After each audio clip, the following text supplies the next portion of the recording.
everybody. Hope you're all well after that lovely shit show, shall we call it today? I don't think you can really say anything else about it, to be quite honest. It wasn't great to watch. First of all, though, how are you, ladies? Are you good? Yep. Yeah. Well, apart from the match. Well, yeah, apart from it. It's nice to have you back, Sam, by the way. Hope you had a nice break. Obviously, as I was literally just saying before we went live, I think I'm going to take a break from socials too. I'll still be around. I'll still be like interacting, but I won't be on them as much as I am, because I've been very productive these 2 days that I try to stay away. I've been very, it hasn't bothered me. Like, it really hasn't actually bothered me too much. I haven't been angry at what people are saying about us. I haven't seen... Well, I did see a boost on YouTube streams still. One was like, "Why do you have a permanent shocked look on your face?" That was a nice comment that I got yesterday on a gal stream. But it is what it is. I think I'm just gonna not be as reliant on social media, because I am very reliant on social media. But without being too deep about things, that's not what we do here. We don't be deep. We don't do that. I want to get your opinions, obviously, first of all, on the little protest. I'm saying little protest that went on at Old Trafford today, because clearly that's all Sky was bothered about, because half of our game, I don't know if you guys obviously saw it, but half our game, they put our game in like a little square in the bottom corner and had the whole big screen showing what was going on at Old Trafford. They weren't even bothered about us today. I think obviously there was loads of comments on social media today, so like, "Oh, why are you tweeting about the game? No one cares about it. Everyone cares about Old Trafford." I was like, yeah, you know what? You're right, they do. Sky was just literally just bullied our game at the side and was letting Jeff read out this team sheet. No one was bothered about our game at that point. But I want to get your thoughts on it, because I was looking on the terrace earlier, and I said that while I agree with the protest and getting the terrible owners out of football, we've suffered with it ourselves. I don't agree with the destruction element of it, because I feel like it's just going to tarnish all United fans with the same Man United fans with the same brush. It's going to destroy other fans' reputations. It's going to focus on the fact that it's hooliganism, which isn't the reason why people are protesting. That's not the reason why. It's going to overshadow it. But I just want to get your thoughts, Sam. What do you think about it? Like, do you? Yeah, I mean, I was really surprised, but my opinion on it is I'm really glad that they did it. There's no place for hooliganism. There's no place for vandalism. But I think Gary Neville and Jimmy Carragher were completely right in what they said today, and I really applaud them for sticking up for the fan base and trying to remind everyone of why it was happening. I think it's going to be really easy for the media to shift the narrative onto the destructive element of it, because that's easier than actually acknowledging the reason that they're so frustrated. Yeah. So it happened. Even the fact that they went into the stadium, I'm not necessarily against, because there were idiots in there that threw cameras and stuff, but from what I gather, that was all done in a peaceful way. And you should have a right to protest, even though the government's trying to take that away. You do have a right to have your voice heard. And I know that there were a few statements that come out and said, well, there's other ways you can do that. I don't feel like anyone listens when you do it any other way. And that's, we're in this box with this government at the minute where you either toe the line or they try to take away whatever elements of freedom that you have, freedom of speech, being able to express yourself. So yeah, as I said, violence and destruction of property aside, I applaud them for what they did, and I would love us to do something similar. They feel what they feel about their club. It's not for us to understand that. We feel how we feel about our club, and maybe we need to make our presence more felt for our ownership struggles.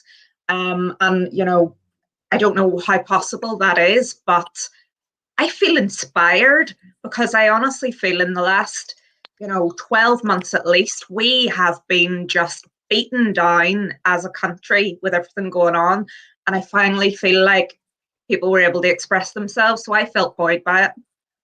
Yeah, absolutely. No, 100% agree with you. As you say, it's not our place to understand why they're protesting, but I applaud them. I wish we would do the same, obviously, but people are going to say that Mike Ashley's not our enemy now at the moment. But when it was time.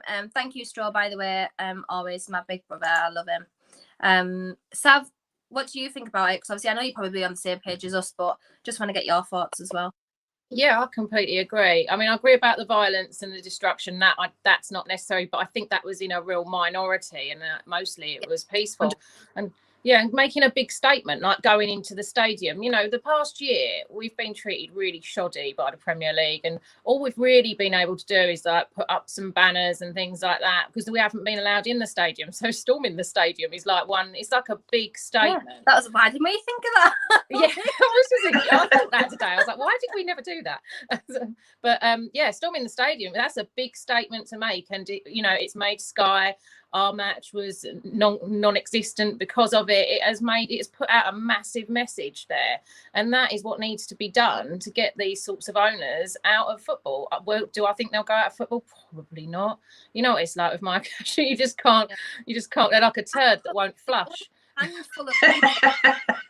Only a handful of people in the world who will literally have 4 billion to go and buy Man United. Like, there's not a lot of people who will have a lot, even business like consortiums are not going to have just 4 billion to hand, especially the way. And they're going to want someone. The buyer's going to have to want to get out as well. So the owner, is going to have to get out as well. So like with Mike Ashley, I mean, how many times has he said he's selling and then it's not happened and it's all gone quiet? It's the lack of communication from the owners to the fans that is the main problem, I think, because you don't know what's going on. You support these clubs, you live and breathe it, you watch your team every single weekend, but when it comes to actually the internal goings on inside the club, you know nothing. And I think fans get really frustrated by that. 100%. Obviously, agree with Chris here as well. Thank you for tuning in. Huge reason our protests fail is because turnstiles open, option of going to the games being taken away from the current protests, which is so true. Because obviously, we've normally protested in not regular seasons when people have been still going to the games, and completely agree with that. I just think we're kind of stuck in a little bit of a limbo at the moment because, as I say, Mike Ashley's not really our number one enemy currently in terms of our takeover or any that is might going to happen in the future. He's obviously actively willing to sell, which in the past didn't seem like he was. So yeah, we're in limbo. I'm not these comments because maybe Rio can buy it. Yeah. Buy it. Maybe Rio just has 4 billion in his back pocket, like he expected us to have 350 million in our back pockets. Just dig down the sofa for a couple of spare change. I think we'll have enough in time. Tool. But there's another thing. Like today, the whole media were like, "Oh yes, these bad owners need to be getting out of football." Like Rio Ferdinand was so angry with the Glazers. But you won't hear him moan about Ollie the way he did. Like when Rafa was moaning about transfers, you won't be like, "Oh, Ollie, why don't you go and buy the players yourself?" Like you just don't hear that. It's absolutely embarrassing. Pundits all over the shop. Anyways, I do agree, Julie, because Julie was like, the game was tripe anyway, so it doesn't bother her that you put on the small screen. I was welcoming it, to be honest. I was like, yeah, just leave it there for a little bit. I'll just ignore what's going on down there and we can just crack on watching the protests. Honestly, I just felt, I know you turned off, Sam, I don't blame you on this. I kind of wish I didn't even bother with Twitter today talking about the game because that was type was we're going to get into it, not that we want to, but we're going to get into it.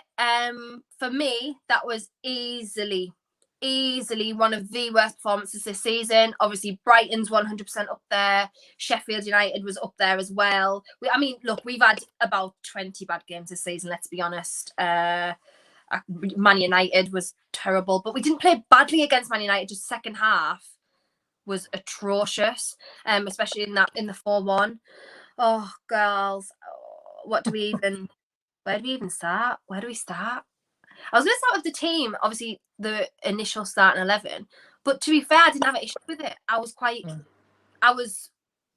happy with it. There was barely any change. Well, in fact, there was no changes apart from obviously Wilson starting over Joe Linton. I was happy when I saw the team. I was like, that's, if it's not broke, don't fix it. It was working. It's been working for 4 or 5 games now. Kicked off and I was like, oh God, literally within 2 minutes, I was like, Martinelli is literally having Jacob Murphy on toast today. Absolutely. Yeah. He was just getting spun all over the shop. I was like, great, this is just really an indictment of how the game's going to go. And then, you know, lo and behold, El Neni scored his first Premier League goal against us. How many times are we going to let that happen? John Stones did it against us. Timo Werner did it against us. How many times are we going to let this happen? Like, what happened today? Does someone want to let me know? It was just shite, weren't it? I'm the same as you. As soon as I saw us kick off and we could not keep possession of that ball, like how many times do we have to give the ball away? It was just embarrassing. And you watch it and we've kind of reverted back to that where the squad didn't look asked anymore, which is a shame because actually for the last 4 or 5 games, we've been, you know, looking like we're fighting. We could have, Arsenal really today for me were there for us to take if we turned up with the right attitude. But we turned up. John Joe Shelby, I am such a mug. Do you know, I woke up this morning and I thought he's going to crack in a goal today. I can feel it. I thought I'm going to stick a sneaky bet on Shelby because he's had so many crap games. It's about time he delivers. And I think this was one of his worst. He was just like stuck in the middle, just running, tanking about, What was he doing for El Neni's goal? He just literally, he watched the ball. Like come and El Neni was literally about 6 feet away from him, and John Joe Shelby was just like, oh, yeah. But he does that so often. He doesn't take any responsibility. He's just like, it's the shrug of the shoulders, like his body language kills me. And you know, people say, you know, he says his stats show that, you know, he is working hard and it's maybe his body language. But I mean, as a fan, you know, maybe we don't look. There's a lot of people on Twitter that will swear by the stats for John Joe Shelby. I just don't see it. And today was just big, long, aimless balls, far too close to the centre back. No press at all. Looking around his shoulder as play bypasses him like a steam train towards our goal. And you're, again, I keep coming back to the same point. He's the fucking captain. Yeah. He's got the captain's armband on. He's supposed to set the tone. And I agree, Sav, that was one of his worst games this season against a pathetic Arsenal team. You know, they're young, they're finding their groove, but we made them look closer to Barcelona than they've probably looked in 10 years. Look, like, I was looking at the table thinking, how the hell are they there? I was like, what? They should be top 4? Like, what's going on here? Like, they were so cohesive as a unit. There was 3 of them always on St. Maximin at any one time. They pressured us every single time we had the ball. We just panicked. We lost our heads completely. Obviously, John Joe Shelby, you know, everyone swears by, well, not everyone, but these fans swear by stats for him, and he swears by his own, you know, stats. Apparently, that he runs and he's not late, the way he looks when he runs, whatever. Like, eye test has got to come into play there. When I watch him, I'm not set alight at all. I'm like, no, what's going on here? Like, genuinely, how he's the captain? How is anyone's morality and anyone's fight and desire going to come from John Joe Shelby being your captain? If anything, going to sit back and let the relegation happen. Just like, you know. When he admits his body language is bad on the pitch, and then you're thinking you're the role model on the pitch, like it doesn't add up. We are a club that makes nonsense decisions that nobody would ever make because you have someone admitting their personality is that type, laid back, you know, blah blah blah, and then you're thinking, well, we'll just give you the armband then. And sure, we'll just have everyone else doing the same thing. He's only got the armband though, because he's like Steve Bruce's favourite, isn't he? Like when he comes on and he's like, "Oh yes, Steve Bruce is a great manager," and it's just so obvious why he's got that captain's armband. Because I just cannot think of any other single reason from watching him play and watching. I don't even really see him shouting any instructions to anyone. No. I just don't see anything from him as to why he's got that armband, other than the fact that he'll blow smoke up Steve Bruce's backside. Literally, that's all. And honestly, I think to myself sometimes, if I was him, what would I do? What would be the easiest thing to do to get the captain's armband? We can read Steve Bruce like a book. We know how transparent he is. We know what he's like. Honestly, if John Joe Shelby said all these things just to get the captain's armband off to Steve Bruce, that is the siege of the century. Like, all he said was, "Oh, Steve, I love you, manager. You're such a good manager. You know, like, I haven't had this relationship with the manager before. I feel like you're such a good manager." And Steve's gone, right, John Joe, you're my favourite. Yeah. Put him right at the top of the list. Every starting 11, he's like, John Joe, straight in. Like, that is genuinely the only reason I can think that he is captain, because why? Literally, why? Well, that's the thing, and it was like I said last week, like with Hendrick and Lewis last week. They had too many bad games, and then they were benched. John Joe Shelby, every game's a bad game for him. It never changes. I don't understand why the same doesn't apply to him that has applied to others. He's a liability in our midfield, and we lose games over it because he's just useless. It's like playing with one less player on the pitch. It really is though, because when you need the 12th man, when you're in I know everyone's going to say we're not in a relegation fight right now. Like, we're technically safe, but we're not mathematically safe, right? You need the 12th man, and your 12th man in that situation, when the fans are there, needs to be morale, because you need to have that want to stay up. Like, you need to fight for it. And right now, bloody hell, we may as well have 8 men on the field, because there's no morale, there's no fight, there's no passion. John Joe Shelby's captain. My God, like, what is actually happening? Genuinely, really, really terrible. Who are Tottenham playing? You know, Sheffield United. United. Oh. I mean, that doesn't really necessarily affect us because Sheffield United are relegated now. Yeah, they'll probably still beat us. So it is what it is. Just looking through some of the comments now. Billy Trey and Son says, we're back in the mire again, giving Fulham incentive to go out and bust gut to reel us in. That Sheffield United game has so much pressure on it now, and given how weak we are mentally, we are in strife.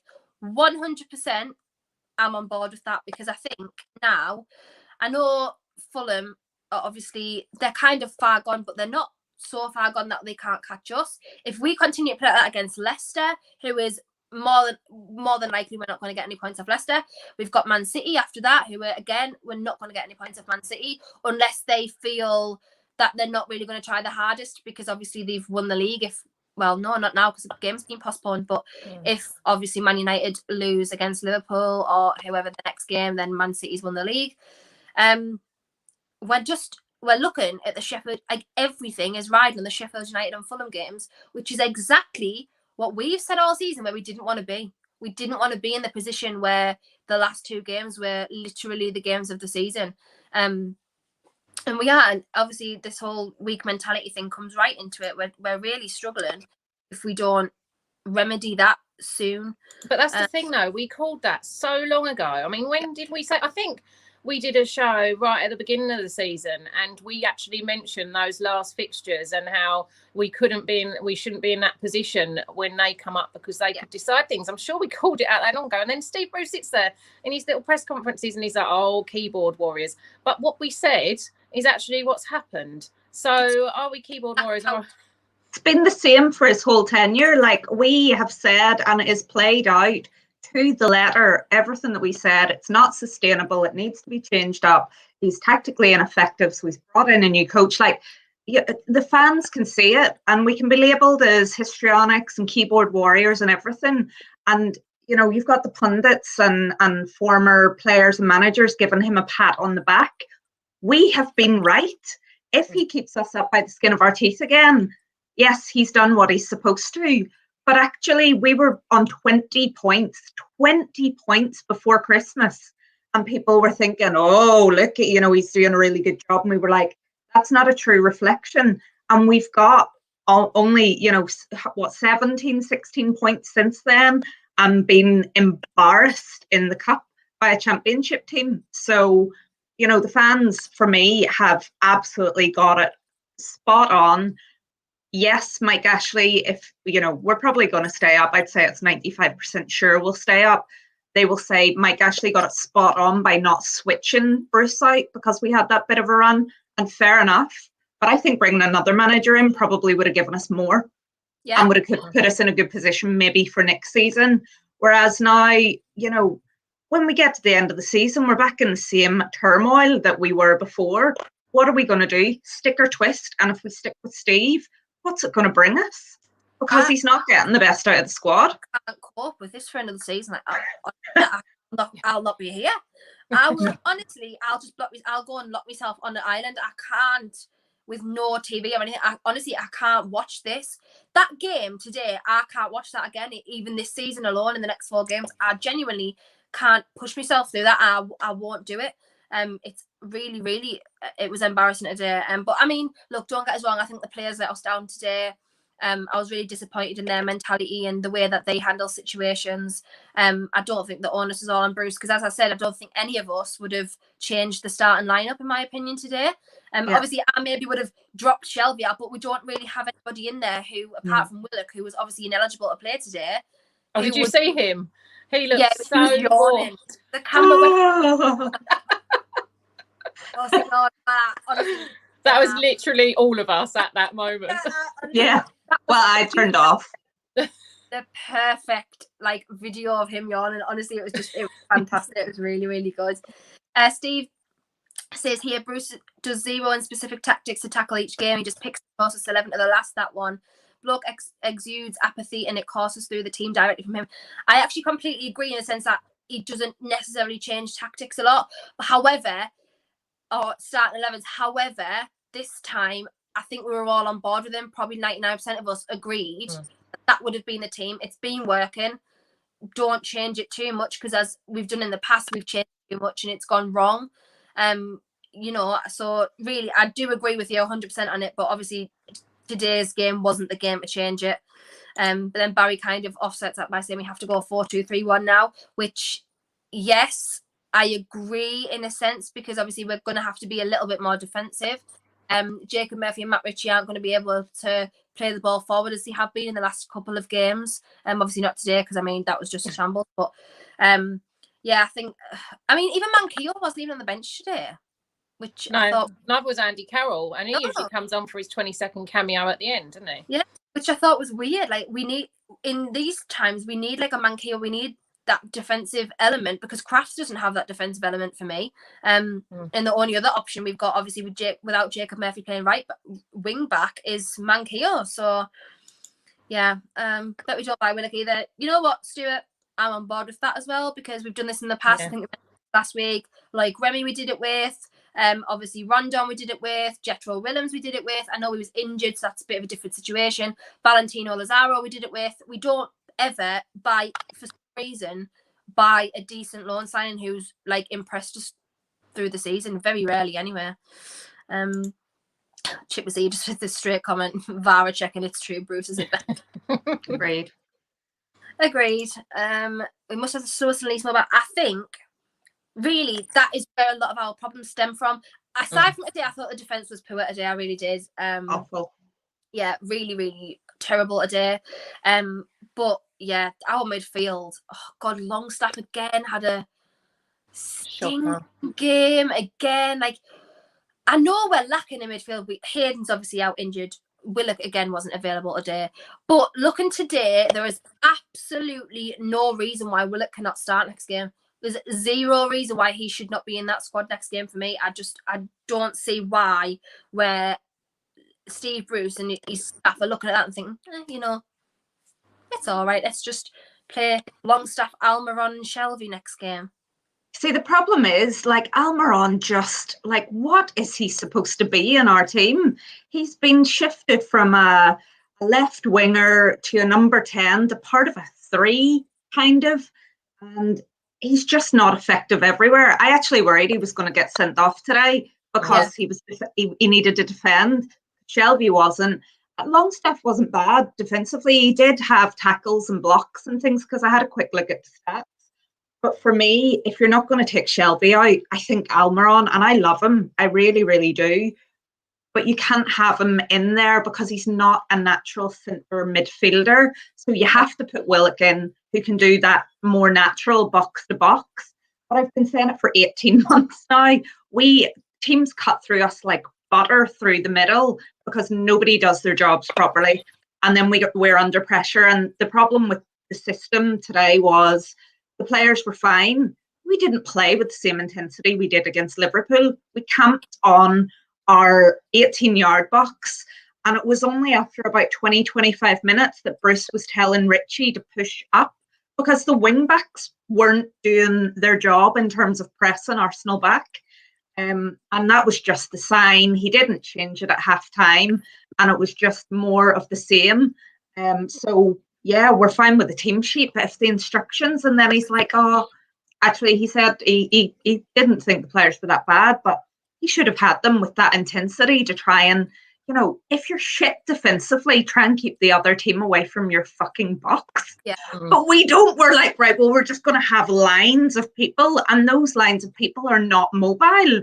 So how many goals have we conceded from crosses because none of our defence are so bad because they can't mark the man, they can't close the space, and it's just constant no matter who we play. And you would think with 4 games to go, we would have figured out that we need to stop the ball getting in. We just don't do it.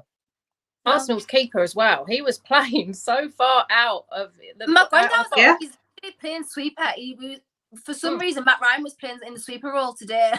Yeah, I was like, what is that about? That's how rubbish we are. And how they wasn't concerned about us getting anywhere near their goal was that he could play that high up the pitch. It's just it's shambolic. And what is going on with Matty Longstaff? Because he suddenly reappeared on the bench today, still not being used. If we're struggling in midfield, why don't you try and just give him a run out? I mean, we couldn't have got any worse today, to be honest. So why don't you just give him a run out? He'll probably say he's not match fit, but he won't let him play in the under-23s. So I don't understand how these players are supposed to get match fit. If, it was the same with Elliot Anderson, who went from senior to under-23s to captain of the under-18s now. It's a shambles. What is that? Why? Literally, why? And none of it makes sense. It is a constant circus of literally what the fuck. That is literally all the time. I just look and I think, what is going on? Why? It's so weird. And obviously on the whole Miggy situation, I completely agree. That formation that we play right now, he's not a central midfielder. It doesn't suit him. It doesn't suit him playing like that. He's best, as we've seen, as a number 10, off the striker, in my opinion. Obviously, he can play on the wing, that's fine, but he's better centrally like that, just off the striker. For some reason, obviously, this whole formation doesn't suit him, so why are we not dropping him? Joe Linton, when he came on today, I thought played a better role than Almiron today in a game like that, in that formation, because Joe Linton's hold-up plays far better, his strength's better, obviously, in fouls and things like that. Miggy was already on a yellow card. We really didn't need him to be fouling anymore, to be going down to the ground anymore. We just didn't need it. It was just head loss completely. To be fair, based on the cards, obviously you'll talk about cards and the decisions in a bit, but I thought Xhaka probably should have he got away, in my opinion, without a red card. Because I think his second foul, I don't know, was it on Longstaff? Yeah, it was on Longstaff, where he was off the ball and he backed into him and elbowed him. That for me was a second yellow. Obviously, Almiron got a yellow card. Just every decision today, for some reason, was going their way. How much were they diving though? That Almiron one, he dived. My granddad was like, Ceballos is on the floor more than my carpet. I was like, oh, I was laughing because I was like, I'm so using that in the future. That is my new line for someone who dives. But he genuinely on the floor so much today. After just being sent off in the Villarreal game on Thursday, surely you would have thought, he was going to calm down and relax. But no, we never even got into the game one bit. We had one shot on target. Obviously, St. Maximin's little, he tried to kind of flick and chip the keeper, which deflected. And apart from that, we were absolutely no threat to that side whatsoever. We made Arsenal look brilliant. It was just absolutely horrendous. It really, really was. We've got a question here from an Arsenal fan, Liza Hack. You guys want to sign Joe permanently? If yes, for how much? I'm an Arsenal fan and I don't want him to go. He is our only goal scorer midfielder. Well, he is only ours as well. He's only our decent midfielder, so I'm all for signing him. Obviously, I think a couple of weeks ago I said that I wouldn't be looking to pay more than 15 million for him, but this was prior to him single-handedly saving our last run of fixtures. That was before that, so 20 million, it seems excessive for someone that you've only had for a short period of time, who wasn't getting in the Arsenal side. But really, I think that really should be our first signing in the summer. It's not going to be, because Arsenal's midfield, they're probably looking to offload a couple of them. They have got really, I know today El Neni and whatnot made our midfield look like amateur side, but they haven't really got anyone like Joe Willock in their squad currently. If we get him, I think it will only be for another season-long loan. I don't think it'll be permanently, because Arsenal are obviously going to monitor the situation, given that Bellerin probably going to leave them this summer. Sorry, Odegaard looks like he isn't staying. Jacques has been kind of on the transfer list, the virtual transfer list, for years now. So I don't know. I think they're monitoring the situation. What about you guys? Do you think you want to sign Willock permanently? Oh yeah, I would. Yes. All and right, you know what? edge. You know what Arsenal don't have? We do have a goal-scoring midfielder that I think would be perfect for them. Jeff Hendrick.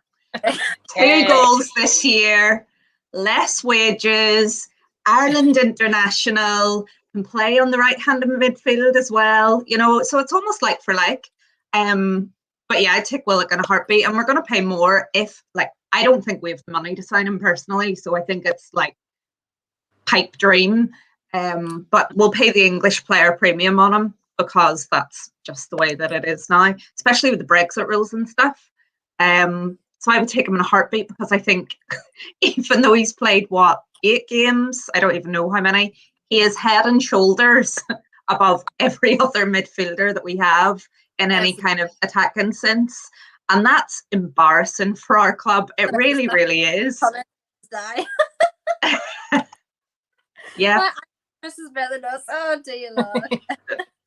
The thing is as well is he's got pace, and he's got like desire to keep trying right up until that final whistle, which is where like our players just generally drop off. They can't bother. Like today, they were literally, when we went 1-0 down, that was it. We didn't. It was like minute 8. Yeah. It's just like that's what Willock's. Although Willock was sitting there yawning, but to be fair, weren't we all? But he actually does press the ball. He does carry on trying, and I think that's what we really miss in our squad. And I'd sign him. Someone said to me the other day, "Is like, would you pay 25 mil?" I was like, "Yeah, I'll pay anything. Just get him." Yeah, 30, 35, like just buy him. Realistically though, long term, right? I know this is what I mean, obviously, about us being in limbo right now, because Mike Ashley's gone through trying to push through arbitration and whatnot in a court case and the takeover talk, which, you know, for us, it's tiring hearing about this takeover all the time, because it's not happening anytime soon. Right now, we're not in the current process like we were this time last year. We're not in any of that. It's not a thing. And I would just like to be reassured. I mean, I'm asking for too much, because Mike Ashley's never communicated with the fans. Lee Charlie's never communicated with fans. In fact, I haven't seen Lee Charlie for absolutely months. I haven't even seen him at a game or anything. I haven't heard anything about him. Probably a good thing. I would just like the reassurance that we are going to try to improve, because, like, Mike Ashley, fair enough, he's not going to want to spend 30 million on Joe Willock, who, if he's not going to be in charge of the club in, 6 months, that's fine. But I just would like reassurances that if that is not going to happen, and if the takeover is not going to happen, then without saying it's not going to happen, just be like, I will do what I can to make sure this doesn't happen again. But even when he says that, he doesn't. So it's just lies. So I'm just asking for too much. I'm asking for honesty from Mike Ashley, which he's already been pulled up in court for lying. So I'm definitely for a bit too much there. Gregory's asking, with Wilson and ASM back, would you go with a false 9 formation and Mickey through the middle? I used to moan all the time, and I used to say, right, we need to play like 4-2-3-1. That was my formation. I always kept saying we need to play. And I think, looking at that today, looking at the fixtures we've got coming up, personally for me, that's where I'll be going back to. Obviously with Almiron, I was going to say Almiron, Mickey, Almiron, St. Maximin, Wilson, Joe Linton even would fit in there for me. Willock alongside, it's going to be obviously Shelby, because we're never going to see Shelby dropped again. He's going to get a statue outside the stadium if it was up to Steve Bruce. And I'll be putting probably Manquillo back in there. I mean, Murphy could even go back on for me. I'll be jiggling it up a bit. What about you guys? Would you? Yeah, I think obviously, Sam, I heard you. You were like, yes. No. The only problem that I have was last time we tried to play false 9s, it went very wrong, didn't it? No one really knew what they were doing. Andy was going to make up a false 10. Oh, was it a false 10? Yeah, something he'd tried that no one had heard of at the time. But yeah, it's just when we change formation, we can sometimes really sort of arse it up a bit. And that's the only thing that concerns me about changing it round. I don't know, but I do completely agree about Almiron. It's not working. And I feel kind of bad for him because he was just like today, you could see he was being run ragged, like trying to defend, and he's not a defender.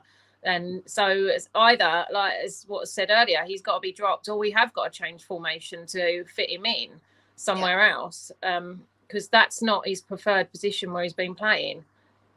100%. I remember this. Ow, why are you attacking me? Sorry, my cat's just literally attacking me today. He's not my friend.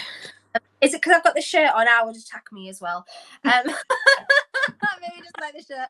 But Mike Dean was keen to be relegated under Shearer, disallowing him to do the goal against Fulham in our second last game for nothing. It's a bit of an anti-Newcastle agenda. We sound like Arsenal fans there because Arsenal fans always get their little tin hats on and they always think every Premier League referee and VAR's got an agenda against them. To be fair, watching that a day, you would be forgiven for thinking that Mike Dean had something against Newcastle. I'm not going to lie, because some of the decisions made today were just so. What I don't understand is when it's a blatant dive, and like we can all see on the TV that they've dived, and he's given that as a free kick or carded someone. Why is he not pulled up on that? Why is that allowed to happen? The whole Miguel Almiron yellow card, when obviously whoever it was against tripped himself up. I was like, surely they're going to look at that and say, "Oh, it's not." Yeah. But no, it never happened. They just let the game continue. The offside, that was apparently offside, obviously, for their second goal. That when the player just went on and no one bothered about checking it till later on. Like it just the Shah red card, like it was a nasty challenge. Don't get us wrong, but I don't think it was a red for me.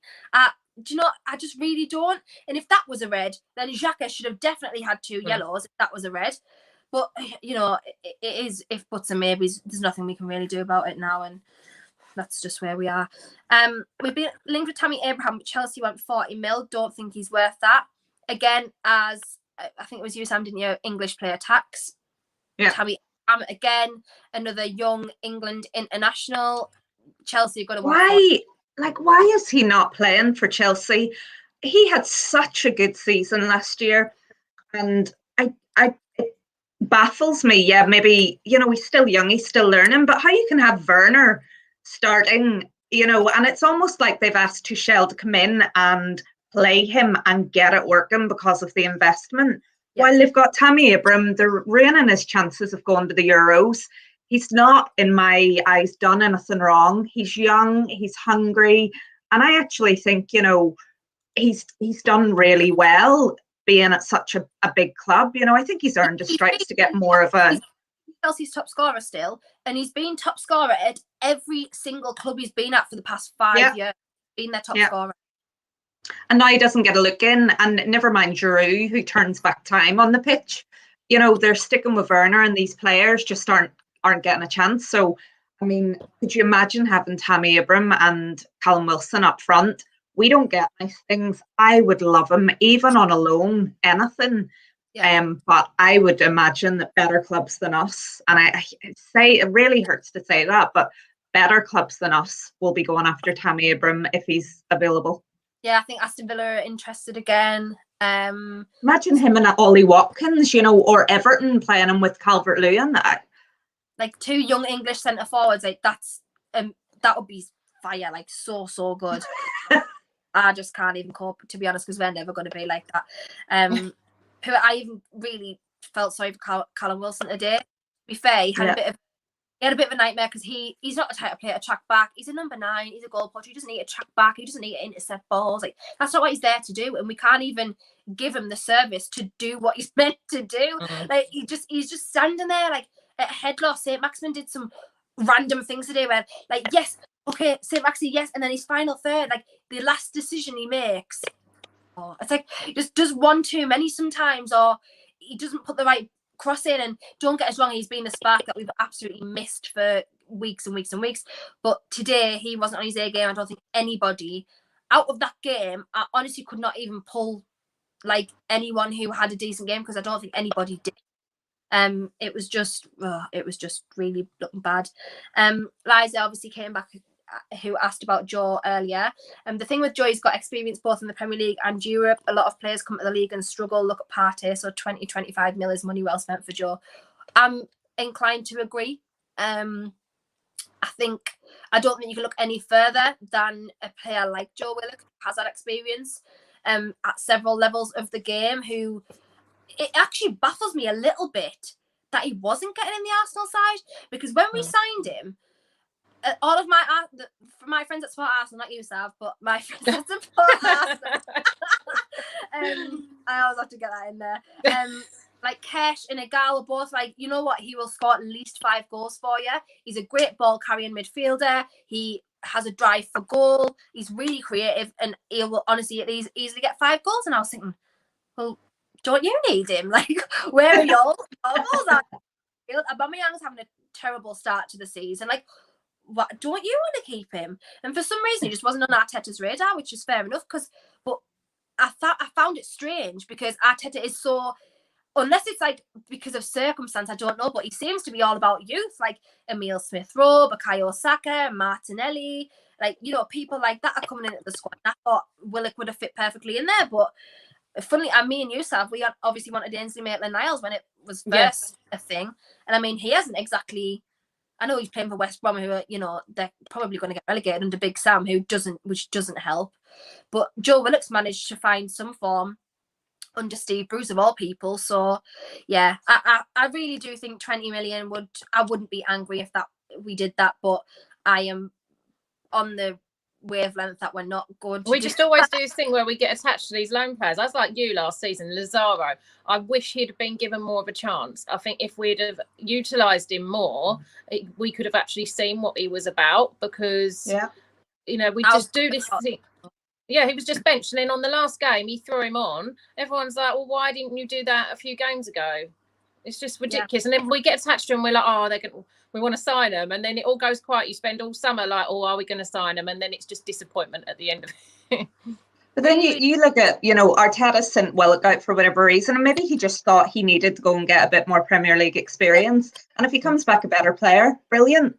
What are we doing with Matty Longstaff? What are we doing with Elliot Anderson? Like, we're almost keeping them against their will, because, well, I don't know why. Loan, would he? Matty or Sean wouldn't go on loan. Yeah. I don't know about Matty, but I knew Sean definitely, he turned down. I don't know whether it was to Watford or something like that, but he turned down a loan. I mean, if you're going to, you know, slot into midfield and play that shit and get in every week, I wouldn't know. But go on, Sam, sorry. And it's probably just because Bruce made such a song and dance about how much he wanted him to stay, and then his contract finished, he brought him back, and then he didn't play them, neither of them, and you know, they had that fallout for whatever reason, maybe we'll never know, and then nothing. Sean's back in the team because you assume that he was told he needed to put Sean and Richie back in and just forgive everything. But Matty, I mean, he should be along the same lines as Willock, not the same player, but getting experience and being a really good talent for us. And he is just holding players back. Not Steve Bruce's fault, but we did it for a long time with Freddie Woodman as well, until we finally put him on the right path. I just think it's pathetic that we hold players back and put ourselves in a position where they're not quite ready to step into the first team, and we don't have enough money to go and buy a good enough player. So we bring in a Jeff Hendrick. And again, you know, I just think he's had a difficult season, but you know, that was our solution for not developing Matty and Sean properly. Yeah. It's just, you know, you're getting Shelby saying, oh, Steve Bruce is a good, you know, man manager and stuff. I know Steve isn't in full charge of transfers. I understand that. In fact, I actually think Shola Amiobi is in charge of loans at the club, which is wild to me, really strange. But you've got to look at yourself and think, why? That to me is not good man management, because you're stalling a young player's career. Matty's only 20 years old. Like, you're stalling a young player's career who has shown potential, in my opinion. I mean, maybe not for a lengthy amount of time now, but when he first started, he was showing potential. Same with his brother Sean, who's dropped off. Why not do exactly like, as you said, what Arteta's done. Let him go out on loan for game time, see what he's like, because then he's not our problem. If he comes back and he's rubbish, it doesn't, and he's had a rubbish loan, it doesn't matter, because then you can just offload him and you know that he's not needed next year. If he goes away, has a really good loan, you're in a win-win, because you can keep him as a really good player. I sounded Welsh there for some reason. You can keep him. You can keep him as a good addition to your squad, or you will have people who, maybe the club that he's gone on loan to, another club in that realm, who will take him as their player if he has a good loan. There is literally no downside to it whatsoever if you're not going to utilise him as a player. So yeah, 100%. It's stalling a young player's career, which for me is just, it's not right. It really isn't right. Stuart Fallon saying Tony didn't want to come here on loan. A lot like others, like Lingard, like Dele Alli. Why would you want to come here on loan? You really, unless you're forced to, and it's like really the only way to save your career. Who on earth is going to look at that and look at teams that are in from and go, oh, I'd like to go and play under Steve Bruce. Yeah. I'd like to be on the non-existent end of a Shelby pass. I'd like to be on the end of, a St. Maximin dribble where he does one too many and loses. No, you're not going to.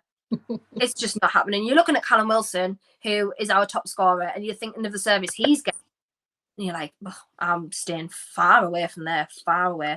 But I wonder, I don't know what Tammy's wages are like either at Chelsea. I'm not entirely sure really either. Rob's honestly, he's on fire. He always is with the comments. Anyone else think Shelby's one of Bruce's tenants? Report him if he plays every week. Sees Bruce as good as landlord as he is gaffer. Well, seems that was bad, wasn't it? Seems as if he's a good dog owner.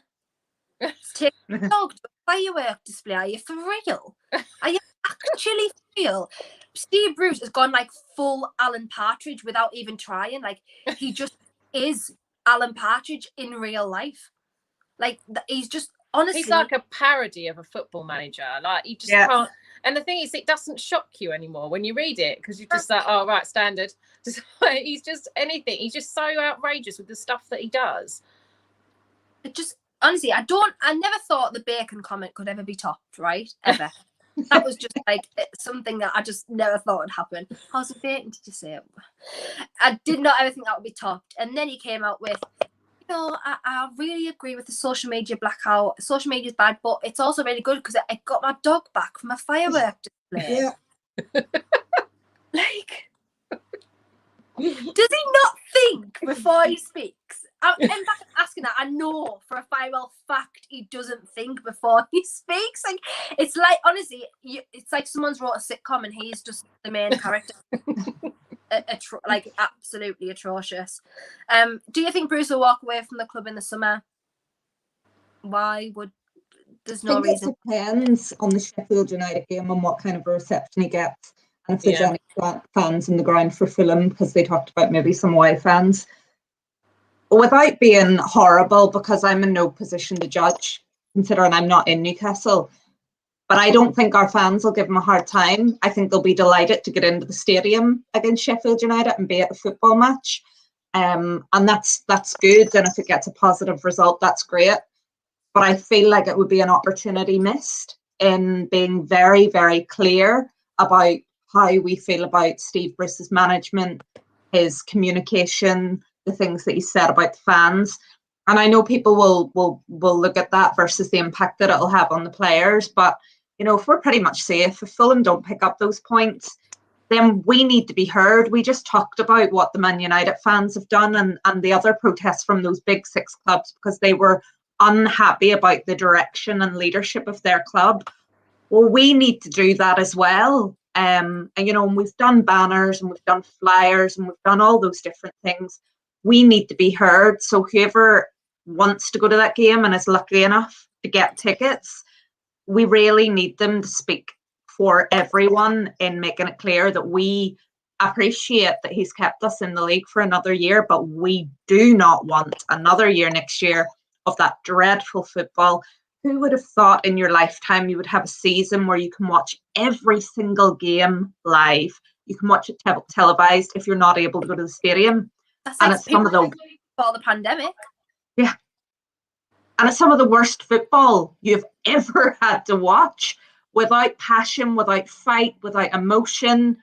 And, you know, it won't be the same next season, but that will live in my memory, that we had a year of being able to watch every single Newcastle match, and it was dire. And I would like everybody to remember that and make sure that that is known, and that Steve is under no illusions that if he chooses to stay in the job and Mike doesn't ask him to go or pay him off or anything, that it's going to be very clear next season as well that we do not want him leading the team. And that's not against the team, that's against the ownership decisions that are going to put us in that position again. 100%. Sav, do you think he'll walk? No, because we don't get nice things like that happen to us. It's always got to be a struggle, isn't it? I just can't see it. I was on a stream with someone the other night. They said, oh, I think he'll walk at the end of the season. And I was just like, because of his health and stuff. But he doesn't seem to care. I don't know if it's because, I do wonder if the fans had been in this season, whether he would still be here now. I don't think he would. No. Telling you now. But he's had a really easy ride of it this season. And I can't see him walking at the end. He's always said as well, I wouldn't walk away, so they'd have to sack me. So I just can't see it. He seems to really enjoy his dross football and standing on the side with his bright red face, not really doing a lot.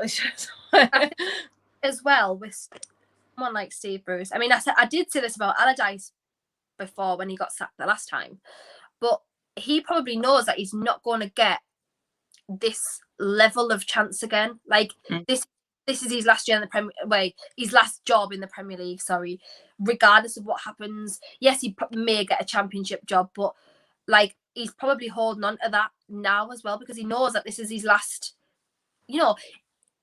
It's really ironic that he says that this is his dream job, and you know, it was his boyhood club and it was his dad's club, and this is probably going to be the last ever job he gets at this level. Like, it really is just wild.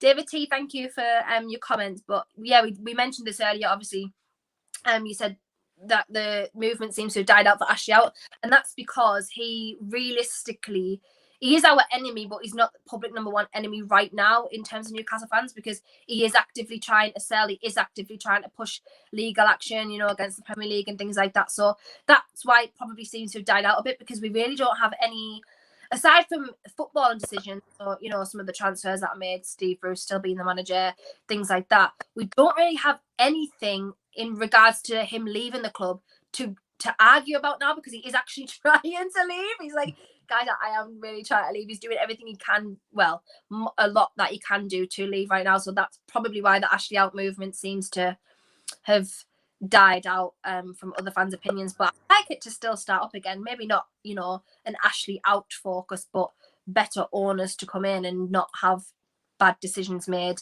in terms of the Premier League and the owners and directors here. So we'll finish on this, guys, because obviously everyone needs to watch Line of Duty. It's the finale. We need to find out who H is. I'm really concerned about it, because I don't know what my life is going to be after this ends. Yes. I don't have anything to watch or focus on or think about. I much don't want it to end, but unfortunately, all good things have to come to an end. So we'll end on this question. If James continues to box, who would you want in? Sav? Mourinho. I just want him in. Out of everyone in the whole wide world, would you have Mourinho?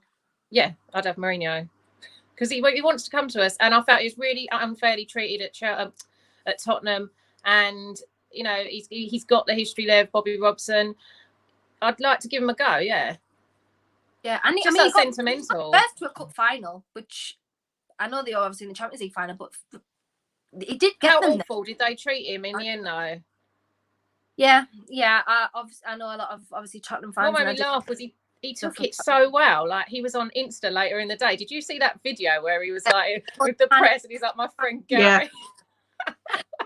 Like, everyone always says also, like, obviously I do a lot of shows with Man United fans who've had him, Chelsea fans who've had him. To be fair, Chelsea fans are more nice about him than Man United fans and Spurs fans are. But a lot of them say he's fine when he's not your manager. Like, he's funny, like, you laugh at his stuff. But as the minute he's your manager, it's like, what are you doing? Like, why are you doing this to us? Why are you behaving this way? Like, why?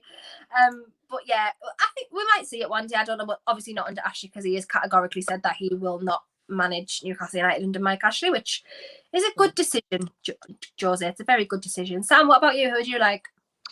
I'm Team Rafa, but I would.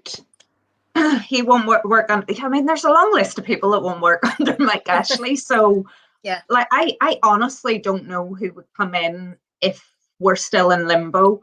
If we're out of limbo, I'd love Rafa back. And I would take Mourinho. I actually talked to my brother yesterday about it. He's a Spurs fan.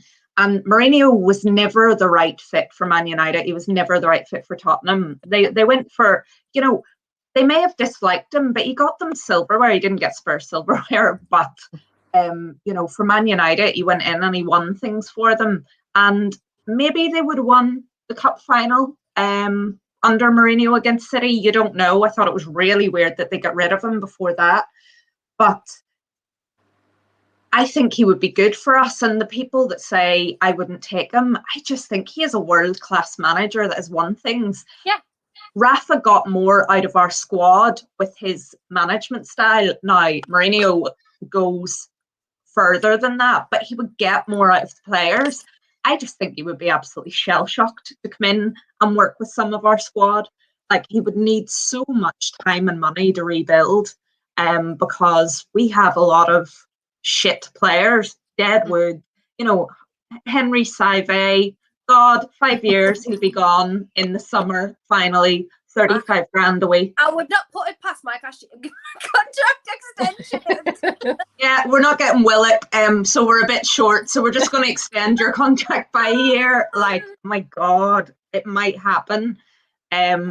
So I think anyone coming in is going to have a difficult job on their hands, but I mean, you dream big, but in terms of a normal everyday manager, I couldn't even see Eddie Howe coming in. I think until the ownership thing is fixed, we're not going to get a new manager of any real caliber. Yeah. So unless Bruce walks, I think it'll still be him. I don't think they would give it to Graham Jones. I think that would be silly, for want of a better word. But I can't think of anyone else that I would want to bring in that would be a Premier League ready manager. I mean, if for example Brighton had gone down, I would take a Graham Potter if we were not taken over, someone like that, because I think they could do more with the squad. But it's just ifs and buts. Yeah, exactly, and that's the thing. We just don't know what's happening. For me, completely on board with Mourinho or Rafa. I think both, in an odd way, have a kind of legacy to fulfill. Obviously, Rafa's got a job he started that never finished, it did finish, but in a bad way.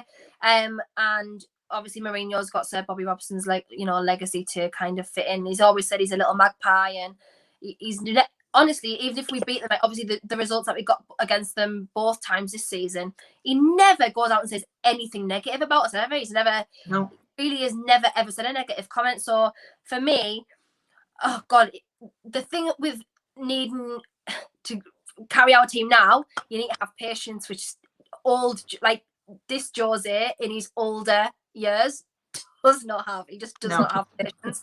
It would just not be a good fit unless we got rid of the Deadwood and he came in the summer and was kind of in charge of a lot of the transfers. But yeah, I just don't think it's going to happen. And obviously, we all know Rafa's never back under Mike. So, okay, ladies. Great show again. That hours flew over again. Katie will probably be back with us the next week. She was just being extra late tonight, guys. She just wasn't home in time because she couldn't be bothered to talk. Plus, she did watch the game and we lost, so it's not her fault that she can start watching the games again now, because she did say she would either. Well, she did say that if she watched the game and we won, then she would continue watching it, or she would stop watching it, and if we lost, then she would watch it again. So she's allowed. She's no choice. Yeah. She's allowed to watch it again now. So, okay. Oh, thank you everyone for your comments. It's really, really helpful to us. Sav, let everyone know where they can find you, what you appear on, things like that, please. I'm on away days, on random days, usually on a Thursday. Is it a Thursday? Yeah, Thursday. And I'm at Sav Mondo on Twitter, and I've just put my channel live, which I have got a video I'm recording for, but it makes no sense. Honest to God, it's bad, but I'm trying. So yeah, the link to that is pinned to the top of my Twitter profile if anyone wants to go and subscribe and watch what crap I've gotten up to over the weekend. Yes, go and do that. Absolutely. It took her about a year to set up a YouTube channel. It's a confidence thing because it's so difficult. Like, I'm usually a picture person. I take pictures. Well, I used to work in photography, so that probably is why. But when you actually, I've never done anything like podcast before last summer. So actually sitting and talking to yourself in a camera is really difficult. And I start posing and stuff. And I'm like, no, this isn't a picture. You've got to know how to retake it. It's so, I don't know how people just fluently do it. I'll be talking away on my channel. I'll be like, Sam, let everyone know where they can find you, please. Yeah, so I'm just on Twitter at Mamba88, and yeah, just drop on the occasional shows, sometimes deactivate Twitter so that I can take a social media break. Good idea. So please don't panic, and thank you for everyone that was concerned, but you know, the girls kind of have my number, so people, you know, were able to reach out and check. So yeah, you'll just find me basically being a bit grim on Twitter from time to time. And just before we go, I need to say one thing. Jesus, Mary, Joseph, and the wee donkey. Yes! I knew it was going to end on this comment as well. Oh, it's honestly made my day. Rob, you've been on fire in the comments, but that has genuinely made my day, really and truly. If anyone wants to find me, by the way, obviously it's Kendall on Twitter, Instagram, YouTube. You'll find me over obviously on the terrace Wednesdays and Sundays at midnight on Midnight Vibes, and Friday at 9 p.m. where I host my show on there. And obviously you'll find us here every Sunday 7:30 talking about the dross that Newcastle United like to produce. So it is a day relatively positive for the most part for the past couple of weeks, but obviously today we reverted back to our tactics. But hope everyone has a great bank holiday weekend, and we will see you next week.